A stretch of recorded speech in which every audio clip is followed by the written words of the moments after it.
Hello दोस्तों, स्वागत है आपके अपने यूट्यूब चैनल रैंक वन पर। आशा करते हैं आप सब लोग अच्छे होंगे और अपनी प्रिपरेशन में अच्छे से लगे होंगे। आज की क्लास में हम जानेंगे कि आखिरकार रियलिटी में ग्रुप डी की कट ऑफ कितने जाने वाली है, क्योंकि यूट्यूब पे बहुत सी क्लासें ऐसे बन गई हैं जिसमें बच्चे दो साइड बढ़ चुके हैं। एक वीडियो देख के लगता है कि कट ऑफ कम जाएगी और एक वीडियो देख के लगता है कट ऑफ हाई जाने वाली है। तो हम इस क्लास में रियलिटी में बताएंगे कि आखिरकार इसकी कट ऑफ क्या जाने वाली है। क्या 50 वाले बच्चों को भी पीटी की तैयारी कर लेनी चाहिए या नहीं, इसके बारे में हम बताएंगे। क्योंकि फ्रेंड्स अभी कुछ नहीं कह सकते कि बच्चों के जो एवरेज मार्क्स रैंक मिंत्रा पे दिखा रहा है वो हर एक ओवरऑल दिखा रहा है, ना कि जोन वाइज दिखा रहा है। क्यों? तो ऐसा नहीं है कि अगर एवरेज हाई निकल कर रहा है तो कट ऑफ भी हाई जाने वाली है, क्योंकि वो भी अभी जोन वाइज बटेंगे और उसमें भी कैटेगरी वाइज बढ़ जाएंगे। तो हम इस क्लास में यही जानेंगे कि आखिरकार कितने पे इसमें कट ऑफ लगने ग्रुप डी में कट ऑफ लगने वाली है और आपको कितने नंबर हैं तो आप पीटी की तैयारी कर सकते हैं। तो शुरुआत करते हैं आज की इस महत्वपूर्ण क्लास की।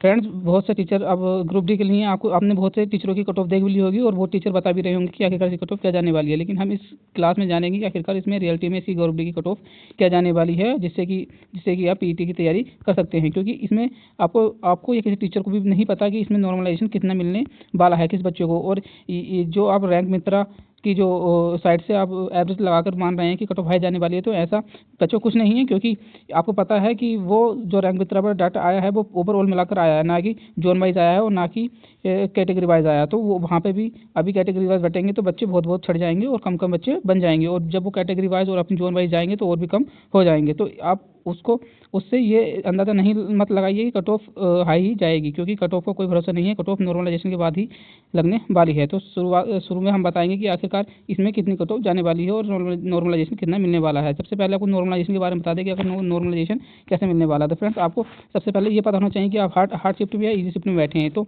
दो तरह के नॉर्मलाइजेशन दिया जाएगा। सबसे पहले उन बच्चों को लिया जाएगा जो ईजी शिफ्ट में बैठे हैं। अगर ईजी शिफ्ट में एवरेज बच्चों का 55 निकल के आ रहा है और वो ईजी शिफ्ट में बैठे हैं, और अगर आप हार्ड शिफ्ट में बैठे हैं और आपका एवरेज 40 निकल कर आ रहा है, तो आपको ईजी शिफ्ट के बराबर किया जाएगा, हार्ड शिफ्ट के ईजी शिफ्ट के बराबर किया जाएगा। तो आपको यहाँ पे 15 नंबर जो मिलेंगे नॉर्मलाइजेशन में मिल जाएंगे। तो इतने ऐसे इसमें नॉर्मलाइजेशन किया जाता है। और जो या तो इस तरह किया जाएगा कि अगर 40 आपके हैं, मानिए 40 अंक आपके हैं और 55 नंबर जो ईजी शिफ्ट में उनके बैठे हैं तो उनके कम कर दिए जाएंगे और 40 के आसपास आपके उनके नंबर भी ले आएंगे। इस तरह भी नॉर्मलाइजेशन हो जाता है, लेकिन कम करने के कम ही चांस रहते हैं। अधिकतर जो हार्ड शिफ्ट में बैठे हैं उनके ही नंबर बढ़ा दिए जाते हैं। तो ऐसा नहीं सोचिए कि आपके नंबर कम है तो आपका सिलेक्शन नहीं हो सकता, क्योंकि अगर आप हार्ड शिफ्ट में बैठ गए हैं तो आपको नॉर्मलाइजेशन के अच्छे अंक मिल जाएंगे। क्योंकि हमने पिछली बार भी देखा था कि बच्चों को 25 से 30 नंबर का नॉर्मलाइजेशन मिला है। हमने अपने चैनल पर ये क्लास भी डाल रखी है जिसमें रियल डाटा के साथ आपको प्रूफ दिया था।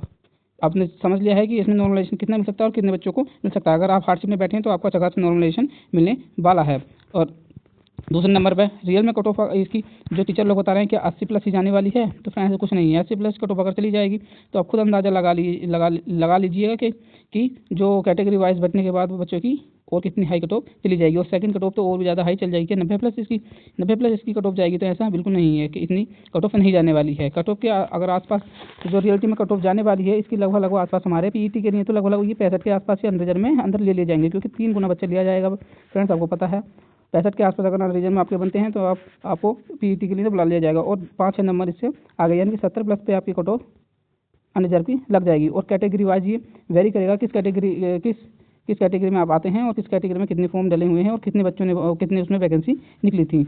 और ऐसे ही कट ऑफ जोन वाइज भी वेरी करेगी। जैसे कि हमने गुवाहाटी का लिया है कि गुवाहाटी में अगर जोन है तो गुवाहाटी में जितने फॉर्म डाले हैं वहाँ पे कट ऑफ अलग लगने वाली है। सिकंदराबाद में कट ऑफ अलग लगने वाली है। तो हर किसी जोन में कट ऑफ अलग जाने वाली है। तो लगभग 70 के आसपास फाइनल में रहने वाली है, क्योंकि पिछली बार हमने 60-65 के आसपास फाइनल में तो देखा था, 65 तक भी कट ऑफ गई थी। तो इस बार 70 पे आपके नॉर्मलाइजेशन के बाद 70 पे कट ऑफ लगने की चांसेस बन रहे हैं। अगर आपके 55 प्लस नंबर बन रहे हैं और किसी भी कैटेगरी के हों आप, तो आपको पीईटी के लिए तैयारी कर लेनी चाहिए। क्योंकि इससे आपका एक तो फिजिकल ही आप ठीक होंगे, ना कि इससे नुकसान होगा। लेकिन आपका जब अगर कट ऑफ में नाम आ जाता है तो उसके बाद आपको टाइम बहुत कम दिया जाएगा। इसलिए आप 55, मेरा मानना है कि 55 अगर आते हैं तो आप इसके लिए पीईटी के लिए तैयारी कर सकते हैं। क्योंकि नॉर्मलाइजेशन के बाद तो आपके नंबर 6-7 तो जो ईजी शिफ्ट में जो नॉर्मल शिफ्ट में बैठते हैं उनके भी 6-7 नंबर बढ़ जाते हैं। तो ये भी जाके 65 के आसपास नंबर पहुँच जाएंगे और आपको पीईटी के लिए तो बुला लिया ही जाएगा।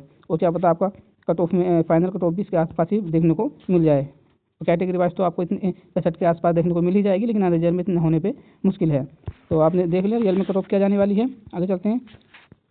मिनिमम मार्क्स आपके कितने होने चाहिए जो पीईटी के लिए। तो आपके मिनिमम मार्क्स तो मैंने बता दिया कि 55 से 60 के बीच में अगर आपके आ रहे हैं मिनिमम मार्क्स मिनिमम, तो आप उस पीईटी के लिए तैयारी कर सकते हैं, क्योंकि 55 से अगर नॉर्मलाइजेशन होता है 5 नंबर का भी, तो 60 से 65 नंबर आपको मिल जाएंगे और इतने पे तो आपको पीईटी के लिए बुला लिया ही जाएगा। तो आपको बता दिया है कि मिनिमम मार्क्स इतने होने चाहिए जिससे कि आपको पीईटी के लिए बुला लिया जाएगा। 2019 और 22 में मैक्सिमम जो नॉर्मलाइजेशन मिला था बच्चों को वो कितना मिला था, हमने आपको बता देगा 35 नंबर भी एक बच्चों को मिले थे, जो हमने अपने चैनल पर डाल रखा है, उसको आप देख लेंगे या आखिरकार उसमें बच्चों को नॉर्मलाइजेशन में नंबर मिले हुए थे। उसके शायद 35 ही नंबर थे, वो 35 ही उसको नॉर्मलाइजेशन मिल गया था, जिसका उसका स्कोर 70 पहुँच गया था। ये तो नॉर्मलाइजेशन में ऐसा किसी को नहीं पता कि कितना नॉर्मलाइजेशन किसको मिलने वाला है।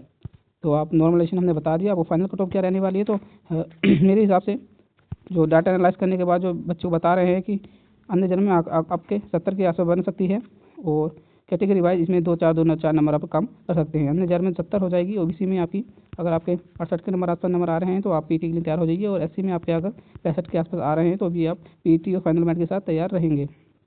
फाइनल तक आपका सिलेक्शन हो जाएगा, क्योंकि नॉर्मलाइजेशन इसके बाद भी हो जाएगा, मिल जाएगा इसमें भी।